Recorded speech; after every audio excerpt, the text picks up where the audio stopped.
Welcome to फिल्मी जिला हिंदी। दोस्तों, सोचिए अगर एक ऐसी गलती हो जाए जो सिर्फ आपकी नहीं बल्कि पूरे गांव की किस्मत बदल दे और उसका असर 30 साल बाद भी खत्म ना हो।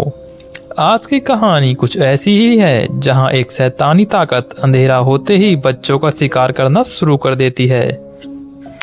फिल्म की शुरुआत एक छोटे से गांव से होती है जहां 3 बच्चे वाती, ड्राजत और कार्ता मैदान में खेल रहे होते हैं।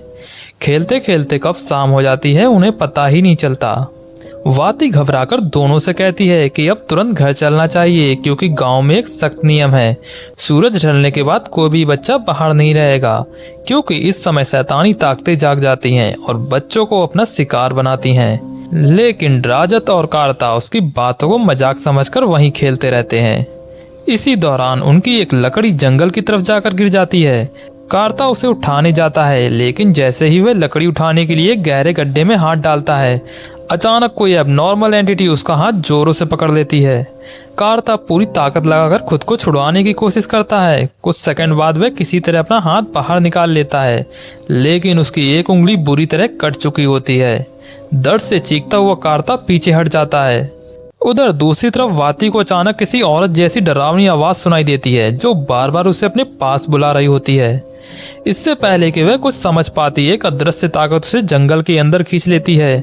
वाती जोर जोर से मदद के लिए चिल्लाती है। उसकी चीख सुनकर ड्राजत बिना कुछ सोचे जंगल के अंदर दौड़ पड़ता है, लेकिन कुछ ही पलों बाद जंगल पूरी तरह शांत हो जाता है। और फिर 30 साल बाद अब हम 2 लड़के सामान और आदि से मिलते हैं जो रोज की तरह आज भी स्कूल जाने में लेट हो चुके थे। दोनों हड़बड़ी में दौड़ रहे होते हैं कि तभी रास्ते में उनकी मुलाकात एक अजीब आदमी से होती है। ये आदमी कोई और नहीं बल्कि वही कार्ता है, लेकिन अब वह पहले जैसा नहीं रहा। उसके बिखरे हुए बाल, डरा हुआ चेहरा और जंगल में अकेला रहता देखकर साफ पता चल रहा है कि 30 सालों से वह कहीं बाहर नहीं निकला। सामान और आदि उसे पागल समझकर वहां से चले जाते हैं। आखिर कार्ता इतने सालों से जंगल में अकेला क्यों रह रहा है। अगले ही पल सामान और आदि स्कूल पहुंचते हैं, लेकिन रोज की तरह आज भी वे लेट हो चुके थे। उनकी टीचर मिस बोरो इस बात से बेहद नाराज होती हैं और दोनों को पूरी क्लास के सामने डांटते हुए स्कूल खत्म होने के बाद पनिशमेंट देती हैं। इसी दौरान उनकी क्लासमेट आयु अपना होमवर्क चेक कराने आती है। पढ़ाई में सबसे अच्छी होने की वजह से वे मिस बोरो की फेवरेट स्टूडेंट थी। खुश होकर मिस बोरो उसे अपना पसंदीदा पेन गिफ्ट कर देती हैं। स्कूल खत्म होने के बाद सामान अपने रोज के काम पर निकलता है। उसे गांव के दुकानदार मार्तो के यहाँ शहद पहुंचाना होता था, लेकिन आज वे सुबह से देरी से उठने की वजह से डिलीवरी करना ही भूल गया। मार्तो गुस्से से उसे आखिरी चेतावनी देता है, अगर अगली बार भी ऐसा हुआ तो मैं तुम्हारे बड़े भाई सैमन से तुम्हारी शिकायत कर दूंगा। उधर आयु रोज की तरह अपने अंकल कार्ता के लिए खाना लेकर जंगल पहुंचती है। कार्ता उसे देखते ही घबरा जाता है और जल्दी से वहां से जाने को कहता है। वह बार बार सिर्फ एक ही बात दोहराता है, शाम होने वाली है, अंधेरा होने से पहले गांव पहुंच जाओ, देर मत करना। आयु को उसकी बात अजीब जरूर लगती है, लेकिन वह बिना कुछ पूछे वापस लौट जाती है। उसी शाम गांव की मस्जिद में उस्ताद जी सभी बच्चों को एक जरूरी बात समझाते हैं। वे कहते हैं कि सूरज ढलने के बाद कभी भी बाहर नहीं घूमना चाहिए क्योंकि ये वक्त इंसानों का नहीं बल्कि बुरी ताकतों का होता है। साथ ही वह बच्चों को हमेशा समय पर अजान सुनकर मस्जिद आने की सलाह देते हैं। दूसरी तरफ सामान घर पहुंचकर अपनी बीमार और लकवाग्रस्त दादी को खाना खिलाता है। कुछ देर बाद उसका बड़ा भाई सैमन काम से घर लौटता है। जैसे ही उसे पता चलता है कि सामान आज भी शहद की डिलीवरी करना भूल गया, वह गुस्से से आग बबूला हो जाता है। गुस्से में आकर वह सामान को थप्पड़ मार देता है और सख्त लहजे में कहता है, अगर दोबारा ऐसा हुआ तो इस बार मैं तुम्हें बिल्कुल नहीं छोड़ूंगा। इतना कहकर सैमन शहर के काम के लिए कुछ दिनों के लिए बाहर निकल जाता है। रात होते ही सामान अपने घर में एक अजीब सी काली परछाई देखता है। वह घबराकर उसकी तरफ बढ़ता है, लेकिन अगले ही पल वह परछाई हवा में गायब हो जाती है।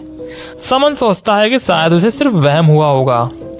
अगली सुबह वह 2 बोतल शहद लेकर स्कूल निकलता है ताकि छुट्टी होने के बाद दोनों डिलीवरी एक साथ कर सके, लेकिन किस्मत आज भी उसका साथ नहीं देती। आज भी वह और आदि स्कूल देर से पहुंचते हैं। मिस बोरो दोनों को एक बार फिर पनिशमेंट दे देती हैं। शाम तक पनिशमेंट खत्म होने के बाद दोनों गांव की तरफ निकलते हैं। रास्ते में उन्हें एक वैन मिलती है और वे उसमें लिफ्ट लेकर आगे बढ़ जाते हैं। उधर उसी समय जंगल में लकड़ियां इकट्ठा कर रहा कार्ता अचानक रुक जाता है। वह आसमान की तरफ देखता है। पूरा आसमान खून की तरह लाल हो चुका था।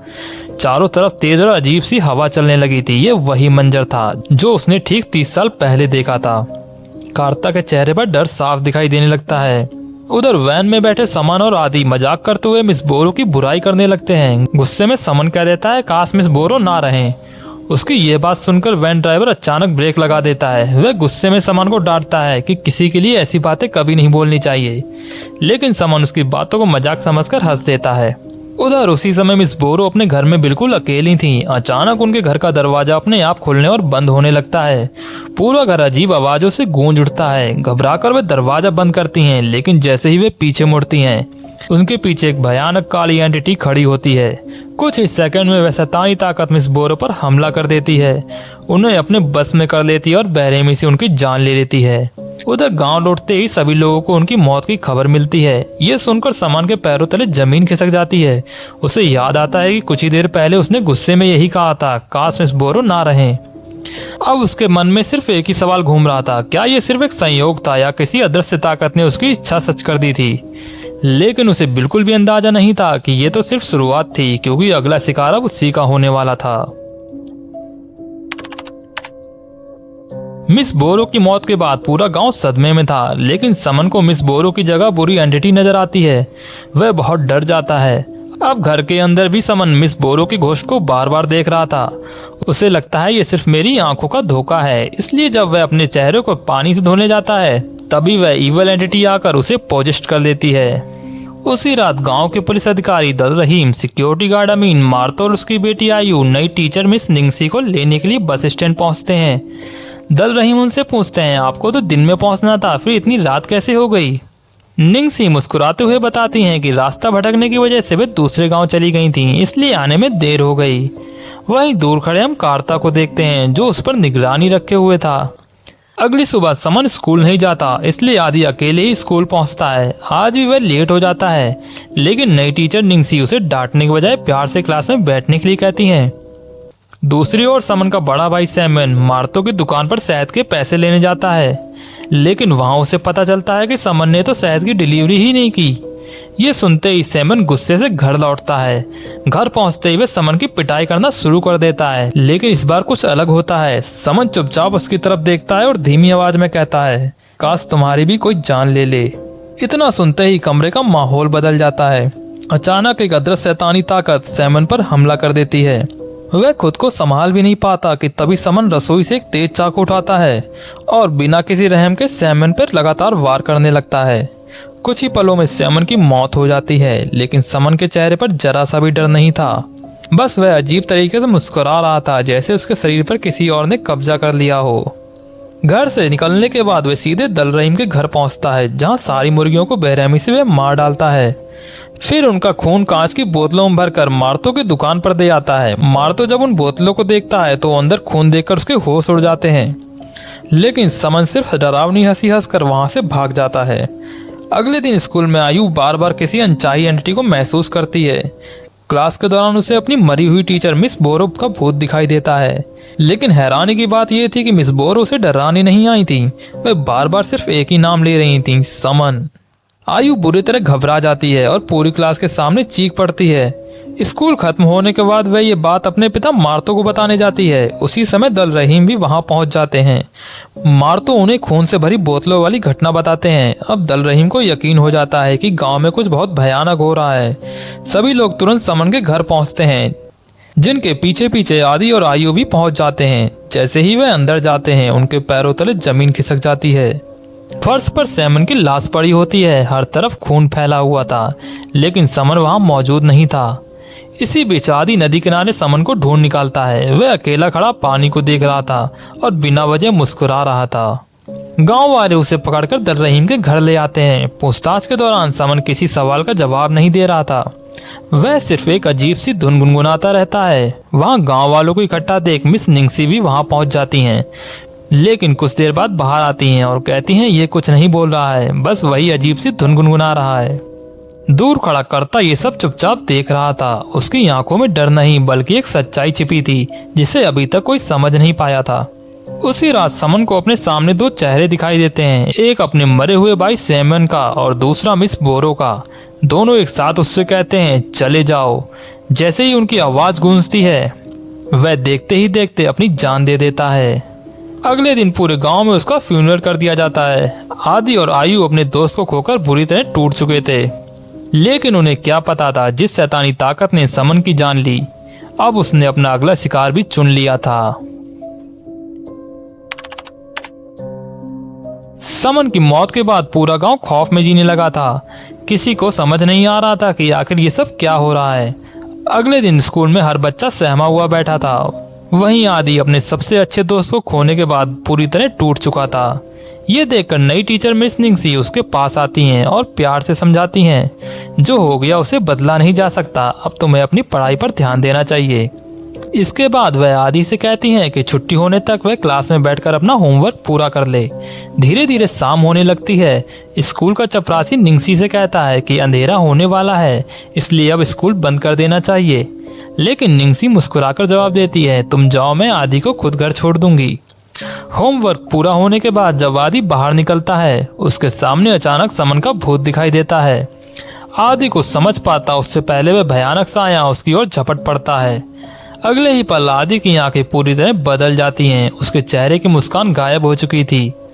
ऐसा लग रहा था जैसे अब उसके शरीर में किसी और का कब्जा हो चुका है। रात में घर पहुंचने के बाद उसका व्यवहार पूरी तरह बदल जाता है। वह बिना किसी वजह के दीवार पर अपना सर मारने लगता है। उसकी आंखों में गुस्सा और चेहरे पर अजीब सी मुस्कान थी। उसी समय कार्ता चुपके से उसके घर पहुंचता है। वह दरवाजे पर एक खास ताबीज लटका देता है ताकि उस घर को बुरी ताकतों से बचाया जा सके। तभी आदि के पिता उसे देख लेते हैं। उन्हें लगता है कि कार्ता कोई काला जादू कर रहा है। गुस्से में वे उसे भगा देते हैं। अगली सुबह आदि स्कूल तो जाता है, लेकिन अब वह पहले वाला आदि नहीं रहा। पूरी क्लास के दौरान वह एक शब्द भी नहीं बोलता। उसकी नजरें सिर्फ सामने की दीवार पर टिकी रहती हैं। छुट्टी होने के बाद सभी बच्चे घर चले जाते हैं, लेकिन आदि अपनी जगह से हिलता तक नहीं। ये देखकर आयु को उसकी चिंता होने लगती है। वह उसे आवाज देती है, लेकिन आदि कोई जवाब नहीं देता। आखिरकार आयु अकेले ही घर की ओर निकल जाती है। वहां उसे एक बार फिर मिस बोरो का भूत दिखाई देता है। इस बार मिस बोरो सिर्फ एक शब्द कहती हैं, आदि। आयु के चेहरे का रंग उड़ जाता है। वह तुरंत वापस स्कूल की ओर भागती है, लेकिन जब वह वहां पहुंचती है, आदि वहां से गायब हो चुका था। घबराकर वह पूरे गांव में उसे ढूंढती है, लेकिन उसका कहीं कोई पता नहीं चलता। उसी समय दूसरी तरफ आदि गांव के एक छोटे बच्चे को अपने पीछे आने के लिए कहता है। उसकी आवाज में कुछ ऐसा था कि वह मासूम बच्चा बिना कुछ सोचे उसके पीछे पीछे जंगल की ओर चल पड़ता है। शाम तक जब दोनों घर नहीं लौटते तो पूरे गांव में हड़कंप मच जाता है। गांव के सभी लोग टॉर्च लेकर जंगल, नदी और खेतों में उन्हें ढूंढने निकल पड़ते हैं, लेकिन पूरी रात खोजने के बाद भी दोनों बच्चों का कोई सुराग नहीं मिलता। अगली सुबह स्कूल में गहरा सन्नाटा छाया हुआ था। मिस निंगसी सभी बच्चों से कहती हैं, आज स्कूल खत्म होते ही सीधे अपने घर जाना और दुआ करना कि आदि और वह बच्चा सुरक्षित मिल जाए। छुट्टी के बाद आयु मिस निंगसी के पास जाती है। वह उन्हें वही ताबीज देती है जैसा हमने कार्ता के हाथों में देखा था। जैसे ही निंगसी उस ताबीज को हाथ में लेती हैं, वह तुरंत उसे जमीन पर फेंक देती हैं। फिर गुस्से में पूछती हैं, ये तुम्हें किसने दिया? आयु मासूमियत से बताती है, अंकल कार्ता ने। उन्होंने कहा था कि इससे बुरी ताकतें दूर रहती हैं। निंगसी हल्की मुस्कान के साथ कहती है, ये सब अंधविश्वास है। इतना कहकर वह वहां से चली जाती है, लेकिन आयु ने उनकी आंखों में जो डर देखा था, उसने उसके मन में एक बड़ा सवाल पैदा कर दिया था। अगर ये सिर्फ एक साधारण ताबीज था तो मिस निंगसी उसे छूते ही इतनी बेचैन क्यों हो गई? यहीं से कहानी एक ऐसा मोड़ लेती है जहां पहली बार असली शैतान का चेहरा सामने आने वाला था। उसी शाम हम दल रहीम और उस्ताद जी को मस्जिद में आते हुए देखते हैं। वहां बाहर उन्हें उस बच्चे की लाश नजर आती है जिसे आदि जंगल में ले गया था। उसकी मौत बेहद दर्दनाक तरीके से हुई थी, लेकिन आदि का अभी तक कोई पता नहीं था। उधर उसी समय मार्तो अपने घर पहुंचता है। जैसे ही वह दरवाजा खोलता है, उसके पैरों तले जमीन खिसक जाती है। उसके सामने वही समन की लाश पड़ी थी जिसे कुछ दिन पहले पूरे गांव ने दफनाया था। मार्तो डर के मारे जोर जोर से चिल्लाने लगता है। उसे समझ ही नहीं आता कि दफनाई जा चुकी लाश उसके घर तक आकर पहुंची कैसे। इसी बीच आयु घर लौट रही होती है। रास्ते में उसकी नजर आदि पर पड़ती है, लेकिन यह वह पुराना आदि नहीं था। उसकी आंखें पूरे तरह बदल चुकी थी। वह वहीं पर एक कुत्ते को बेरहमी से मार रहा होता है। आयु ये सब देखकर बुरी तरह डर जाती है। जैसे ही आदि की नजर उस पर पड़ती है, वह उसकी तरफ दौड़ पड़ता है। आयु अपनी जान बचाने के लिए पूरी ताकत से भागती है। किसी तरह वह दल रहीम के घर पहुंच जाती है। दल रहीम की पत्नी उसे तुरंत घर के अंदर छुपा लेती हैं। कुछ सेकंड के लिए ऐसा लगता है कि अब खतरा टल गया है, लेकिन तभी आदि घर के पीछे वाले दरवाजे से अंदर घुस जाता है। उसके चेहरे पर एक डरावनी मुस्कान थी। वह धीरे धीरे आयु की तरफ बढ़ने लगता है, जैसे ही उस पर हमला करने वाला होता है। उसी समय अमीन पीछे से आकर उसके सिर पर जोरदार वार करता है। आदि वहीं बेहोश होकर गिर पड़ता है। कुछ ही देर में गांव के बाकी लोग भी वहां पहुंच जाते हैं। उस्ताद जी पढ़कर उसके ऊपर दुआ करते हैं। कुछ देर बाद आदि जोर जोर से उल्टियां करने लगता है। धीरे धीरे उसकी आंखें नॉर्मल हो जाती हैं। ऐसा लगता है कि फिलहाल उसके ऊपर से उस शैतानी ताकत का असर खत्म हो गया है। दूसरी ओर कार्ता अपने घर में लगातार ताबीज बना रहा था। उसे अच्छी तरह पता था कि यह सब अभी खत्म नहीं होने वाला। उसी दौरान अमीन सभी को बताता है कि उसने आदि को कब्रिस्तान की तरफ जाते हुए देखा था, इसीलिए हो सकता है उसी ने समन की डेड बॉडी को निकालकर मार्तो के घर में रख दिया। दूसरी तरफ आदि के पिता बताते हैं कि उन्होंने कार्ता को उसके घर में ताबीज लटकाते हुए देखा था, इसीलिए हो सकता है उसी ने ब्लैक मैजिक करके ये सारी घटनाओं को अंजाम दिया है। बस यहीं से पूरा गांव कार्ता के खिलाफ हो जाता है। सभी लोगों को यकीन हो जाता है कि इन सारी मौतों और घटनाओं के पीछे कार्ता ही है। गुस्से में भीड़ उसके घर पहुंच जाती है। कोई उसे घूंसे मारता है तो कोई लाते। बेचारा कार्ता बार बार खुद को निर्दोष बताने की कोशिश करता है। तभी दल रहीम बीच में आकर भीड़ को रोकते हैं। वह कहते हैं अगर कार्ता सच में दोषी है तो इसका फैसला सबूत करेगी, हम नहीं। इसके बाद वह कार्ता को अपने ही घर में बंद करवा देता है ताकि मामले की सही जांच की जा सके। उधर आयु सदमे की वजह से तेज बुखार में तप रही थी। वह अपने पिता मार्तो से सिर्फ एक ही बात बार बार कहती है, अंकल कार्ता ने कुछ नहीं किया, वो बुरे इंसान नहीं हैं। तभी वहाँ नई टीचर मिस निंगसी आती हैं। जैसे ही आयु उन्हें देखती है उसके चेहरे का रंग उड़ जाता है। निंगसी मुस्कुराते हुए उसके पास बैठती है और धीरे से पूछती है, आयु तुम रोज कार्ता के पास क्यों जाती थी? ये सवाल सुनते ही आयु की धड़कनें तेज हो जाती हैं। उसे महसूस होने लगता है कि अब वह सच्चाई सामने आने वाली है जिसे 30 साल से हर कोई समझने की कोशिश कर रहा था। क्या सच में कार्ता ही इन सबके पीछे था या फिर असली शैतान अब खुद अपना चेहरा दिखाने वाला था? आयु के चेहरे पर डर साफ दिखाई दे रहा था। दूसरी तरफ मिस निंगसी बड़ी ही शांत आवाज में उससे पूछती हैं, तुम रोज कार्ता के पास क्यों जाती थी? कुछ पल के लिए आयु बिल्कुल खामोश हो जाती है, लेकिन तभी कहानी हमें एक फ्लैशबैक में ले जाती है। कुछ दिन पहले कार्ता ने आयु को अपने पास बुलाकर एक बेहद चौंकाने वाली बात बताई थी। वह कहता है कि जिस रात आसमान लाल हुआ था और अजीब हवाएं चल रही थी, ठीक वैसा ही मंजर उसने 30 साल पहले भी देखा था। कार्ता को पूरा यकीन था कि वह शैतानी ताकत फिर से गाँव लौट आई है, लेकिन इस बार वह किसी और रूप में आई है। उसे शक था कि नई टीचर मिस निंगसी कोई इंसान नहीं बल्कि एक बेहद खतरनाक जिन है जिसे ब्लैक मदर कहा जाता है। वह आयु को एक खास ताबीज देता है और कहता है अगर निंगसी सच में इंसान है तो उसे इस ताबीज से कोई फर्क नहीं पड़ेगा, लेकिन अगर वह जिन है तो उसका असली चेहरा सामने आ जाएगा। यही वजह थी कि आयु ने स्कूल में मौका मिलते ही निंगसी को वह ताबीज दिया था और जैसे ही निंगसी ने उसे छुआ उसने तुरंत फेंक दिया था। कहानी वापस प्रेजेंट में लौटती है। अब निंगसी खुद मुस्कुराते हुए आयु के सामने सच कबूल कर लेती है। वह कहती है, हाँ मैं ही हूँ ब्लैक मदर। ये सुनते ही आयु के पैर तले जमीन खिसक जाती है। निंगसी आगे बताती है कि मिस बोरो की हत्या उसी ने की थी। समन को आत्महत्या करने के लिए उसी ने मजबूर किया था और आदि के शरीर पर कब्जा भी उसी ने किया था। यही नहीं, 30 साल पहले कार्तावाती और ड्राजत को भी उसी ने मारा था। निंगसी हंसते हुए कहती है, मैं बच्चों के डर और उनकी कमजोरियों से अपनी ताकत बढ़ाती हूँ। आयु अब समझ चुकी थी कि गांव में हो रही हर मौत, हर हादसा और हर भूतिया घटना सिर्फ इसी जिन का खेल था। असल में मिस बोरो की आत्मा कभी भी आयु को नुकसान नहीं पहुंचाना चाहती थी।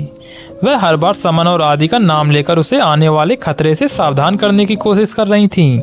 डरी हुई आयु आखिरी बार ताबीज उठाकर निंगसी के सामने कर देती है, लेकिन इस बार निंगसी बिल्कुल नहीं डरती। वह जोर जोर से हंसने लगती है। फिर कहती है, मैं अब पहले से कहीं ज्यादा ताकतवर हो चुकी हूँ। अब इन ताबीजों से मुझे कोई फर्क नहीं पड़ता। इतना कहकर वह वहां से चली जाती है। अब आयु को समझ आ चुका था कि अगर उसने कुछ जल्द नहीं किया तो अगला शिकार आदि ही बनेगा। वह बिना एक पल गवाए दल रहीम के घर पहुंचती है जहां कार्ता कैद था। कार्ता पूरी तरह डरा हुआ बैठा था, यहाँ तक कि अब्बाजान की आवाज सुनकर भी वह घबरा जाता था। आयु उसकी आंखों में देखते हुए कहती है, अजान और अल्लाह तो हमारे लिए बने हैं। अगर हम आज भी डरते रहे तो ये कभी नहीं रुकेगी। आयु की बात सुनकर कार्ता के अंदर फिर से थोड़ी हिम्मत लौट आती है। इसके बाद वह आयु से कहता है, तुम आदि को बचाओ और ब्लैक मदर का सामना मैं करूंगा। ये कहकर दोनों अलग अलग दिशाओं में निकल पड़ते हैं। एक तरफ आयु अपने दोस्त की जान बचाने दौड़ पड़ती है और दूसरी तरफ 30 साल से डर के साए में जी रहा कार्ता पहली बार अपने सबसे बड़े दुश्मन का सामना करने जा रहा था। लेकिन क्या वह ब्लैक मदर को रोक पाएगा या फिर इस बार भी इतिहास खुद को दोहरा देगा।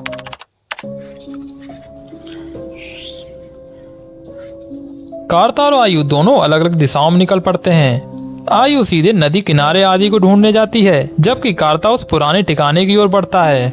जैसे ही कार्ता वहां पहुंचता है, उसके सामने मिस निंगसी खड़ी दिखाई देती हैं, लेकिन अगले ही पल वह वाती का रूप ले लेती हैं। अपने बचपन के दोस्त को सामने देखकर कार्ता पूरी तरह टूट जाता है। वह समझ नहीं पाता कि यह सच है या सिर्फ एक धोखा। तभी वह शैतानी ताकत वाती की आवाज में उसे अपने पास बुलाने लगती है। कुछ पलों के लिए कार्ता फिर से 30 साल पुराने डर में कैद हो जाता है और यहीं से कहानी एक बार फिर फ्लैशबैक में चली जाती है। हमें पता चलता है कि 30 साल पहले उस रात गांव वाले कार्ता को तो बचा लेते हैं, लेकिन राजत को शैतान ने कभी वापस नहीं लौटाया। वहीं वाती भी उस शैतानी ताकत का शिकार बन चुकी थी। यानी उस रात 3 दोस्तों में से सिर्फ कार्ता ही जिंदा बच पाया था, लेकिन उस हादसे से कार्ता का सब कुछ छिन गया। इसी वजह से वह पिछले 30 सालों से जंगल के पास रहकर उस शैतानी ताकत पर नजर रख रहा था, ताकि किसी और बच्चे के साथ वही हादसा दोहराया ना जाए। कार्ता हिम्मत जुटाकर उस जगह पर पेट्रोल छिड़क देता है जहां ब्लैक मदर का बसेरा था। वह आग लगाने ही वाला था कि तभी उसके सामने फिर से वाती का भूत दिखाई देता है। वह रोते हुए उसे आग ना लगाने की गुहार करती है। कार्ता एक पल के लिए रुक जाता है, लेकिन फिर से एहसास होता है कि ये वाती नहीं बल्कि ब्लैक मदर का बनाया हुआ एक एंटिटी है। वह अपनी आंखें बंद करता है और अपने सारे डर पर काबू पा लेता है। उधर नदी किनारे आयु आखिरकार आदि को ढूंढ लेती है, लेकिन आयु अब पूरी तरह ब्लैक मदर के कब्जे में था। वह धीरे धीरे नदी की तरफ बढ़ रहा था, जैसे कोई अदृश्य ताकत उसे अपनी ओर खींच रही हो। आयु उसे रोकने की पूरी कोशिश करती है। उसी समय गांव की मस्जिद से फजर की अजान की आवाज गूंजने लगती है। अजान सुनते ही कार्ता को आयु की बात याद आती है, अल्लाह से नहीं अपने डर से लड़िए। इस बार वह भागता नहीं बल्कि पूरी हिम्मत के साथ खुद भी ऊंची आवाज में अजान देने लगता है। अजान की आवाज पूरे जंगल में गूंज उठती है। जैसे जैसे आवाज फैलती है, ब्लैक मदर की ताकत धीरे धीरे कम होने लगती है और वह वहां से भाग जाती है। आदि के शरीर पर उसका कब्जा भी टूट चुका था। कुछ ही पलों में आदि बेहोश होकर गिरने वाला था, लेकिन आयु तुरंत उसे संभाल लेती है। इस तरह कार्ता और आयु मिलकर आदि की जान बचा लेते हैं। गांव के लोगों को आखिरकार समझ आ जाता है कि कार्ता कभी उनका दुश्मन नहीं था। वह तो पिछले 30 सालों से अपनी जान की परवाह किए बिना पूरे गांव की रक्षा कर रहा था। लेकिन कहानी यहीं खत्म नहीं होती। आखिरी सीन में हमें एक दूसरा गांव दिखाई देता है। वहां एक छोटा बच्चा अकेला खेल रहा होता है। अचानक वही डरावनी आवाज उसे अपने पास बुलाने लगती है। बच्चा धीरे धीरे उस आवाज के पीछे चल पड़ता है और यानी ब्लैक मदर मरी नहीं थी, वह सिर्फ कमजोर हुई थी और अब अपने अगले शिकार की तलाश में किसी दूसरे गांव पहुंच चुकी है।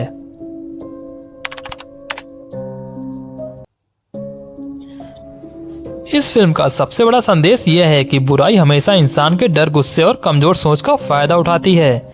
समन गुस्से में अपनी टीचर की मौत की बात कहता है और वही गुस्सा उसे बर्बादी की ओर ले जाती है। आदि भी डर और कमजोरी की वजह से ब्लैक मदर का शिकार बन जाता है। दूसरी तरफ कार्ता, जिसे पूरा गांव पागल और अपराधी समझता था, वही असल में सबसे बड़ा रक्षक निकलता है। फिल्म ये सिखाती है कि हर बार जो इंसान सबसे अलग दिखाई देता है वह गलत हो, ये जरूरी नहीं है। अजान और दुआ का इस्तेमाल फिल्म में इस बात का प्रतीक है कि हिम्मत, विश्वास और सच्ची आस्था ही इंसान को सबसे अंधेरी ताकतों से सामना करने की शक्ति देती है। और आखिरकार में ब्लैक मदर का बच निकलना ये बताता है कि बुराई कभी पूरी तरह खत्म नहीं होती। अगर लोग डर और नफरत के आगे हार मान लें तो वह किसी भी जगह दोबारा लौट सकती है। यही इस फिल्म की सबसे बड़ी सीख और इसकी ओपन एंडिंग है। तो दोस्तों, अगर आपको हमारी आज की ये हॉरर स्टोरी पसंद आई हो और आप ऐसे ही डरावनी सस्पेंस से भरी मूवीज की पूरी कहानी आसान हिंदी में देखना चाहते हैं तो वीडियो को एक लाइक जरूर कर दीजिए। अगर आप चैनल पर पहली बार आए हैं तो अभी सब्सक्राइब बटन दबाकर बेल आइकन भी ऑन कर दीजिए, ताकि आने वाली हर नई हॉरर, थ्रिलर और माइंड बेंडिंग एक्सप्लेनेशन वीडियो सबसे पहले आप तक पहुंचे। मैं मिलता हूं आपसे अगली एक और खौफनाक और रहस्यमयी कहानी के साथ। तब तक अपना और अपने परिवार का ख्याल रखिए। जय हिंद।